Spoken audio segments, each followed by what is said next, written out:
ఈరోజు public service commission office ఎదురుగా శాంతియుతంగా నిరసన చేస్తున్నటువంటి విద్యార్థులను నిరుద్యోగులను వివిధ విద్యార్థి సంఘాల సోదరులను సోదరిమణులను రాష్ట్ర ప్రభుత్వం దుర్మార్గంగా అరెస్టు చేయించడాన్ని తీవ్రంగా బీఆర్ఎస్ పార్టీ తరఫున ఖండిస్తా ఉన్నాం.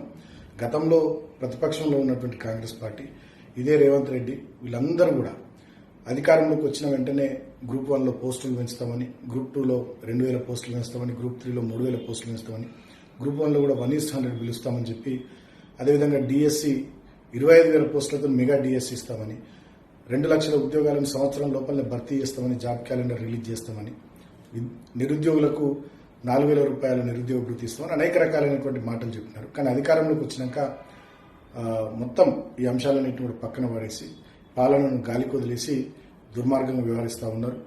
ఈ విషయంలో ఆందోళనకు గురైన తెలంగాణ నిరుద్యోగ యువత పెద్ద ఎత్తున ఆందోళనలు నిర్వహిస్తూ ఉంటే పోలీసుల చేత వారిని అక్రమంగా అరెస్టులు చేయించడాలు, కఠినాతి కఠినంగా వాళ్ళని శిక్షించడాలు, అక్రమంగా కేసులు పెట్టడాలు, తీవ్రమైనటువంటి నిర్బంధాన్ని వల్ల రేవంత్ రెడ్డి ప్రభుత్వం ప్రయోగించడం చాలా దుర్మార్గం.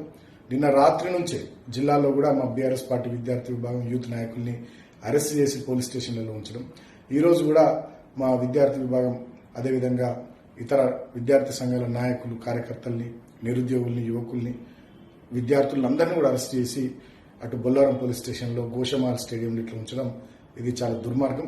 ఈ రాష్ట్రంలో ప్రజాపాలన నడుస్తలేదు, కాంగ్రెస్ పార్టీ ఆధ్వర్యంలో ఒక రాక్షస పాలన నడుస్తూ ఉంది రేవంత్ రెడ్డి నాయకత్వం అని చెప్పి స్పష్టంగా ప్రజలకు అర్థమవుతా ఉంది.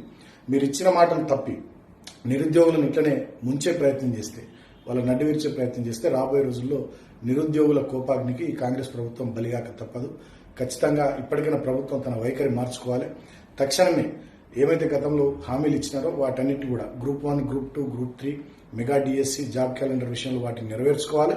అంతేకాకుండా వాళ్ళు అరెస్ట్ చేసినటువంటి వాళ్ళందరినీ బేషరతుగా విడుదల చేయాలని చెప్పి, తక్షణమే వాళ్ళని రిలీజ్ చేయాలని చెప్పి ఈ కాంగ్రెస్ ప్రభుత్వానికి, ముఖ్యమంత్రి రేవంత్ రెడ్డికి నేను తెలియజేస్తా ఉన్నా. ఖచ్చితంగా బీఆర్ఎస్ పార్టీ నిరుద్యోగుల పక్షాన, విద్యార్థుల పక్షాన, తెలంగాణ సమాజం పక్షాన ఖచ్చితంగా నిలబడతాం, కొట్లాడతాం, మాట్లాడతాం. ఈ నిరుద్యోగుల కోసం సమయం ఇచ్చే ఆలోచన ముఖ్యమంత్రి చేస్తలేడు. కానీ అర్ధరాత్రి దొంగలాగా మా బీఆర్ఎస్ పార్టీ ఎమ్మెల్సీలకు కండువాలు కప్పుతా ఉన్నాడు. పక్క రాష్ట్ర ముఖ్యమంత్రితో మీటింగ్లకి నాకు సమయం ఉంటుంది, కానీ నిరుద్యోగులకు ఇచ్చిన మాట నిలబెట్టుకోవడానికి, వాళ్ళతో మాట్లాడడానికి, నోటిఫికేషన్లు ఇవ్వడానికి మాత్రం ఈయనకు తీరిక లేదు.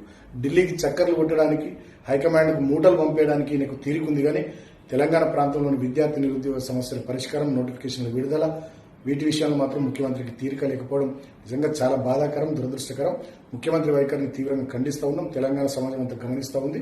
మీ పద్ధతి మార్చుకోవాలి. లేకపోయినట్టయితే రాబోయే అసెంబ్లీలో కూడా డెఫినెట్గా బీఆర్ఎస్ పార్టీ, ఇప్పటికీ మా వర్కింగ్ ప్రెసిడెంట్ గారు చెప్పినారు, ఖచ్చితంగా నిరుద్యోగుల పక్షాన పార్టీ, మా బీఆర్ఎస్ ఎల్పీ కూడా అసెంబ్లీలో ఖచ్చితంగా మా ఎమ్మెల్యేలు కొట్లాడతారని చెప్పి సందర్భంగా తెలియజేస్తూ, ఇవాళ పోరాటం చేసినటువంటి, నిరసన కార్యక్రమాల్లో పాల్గొన్నటువంటి అందరికీ కూడా బీఆర్ఎస్ పార్టీ సంఘీభావాన్ని తెలుపుతూ ప్రభుత్వాన్ని మళ్ళొకసారి నేను డిమాండ్ చేస్తా ఉన్నా.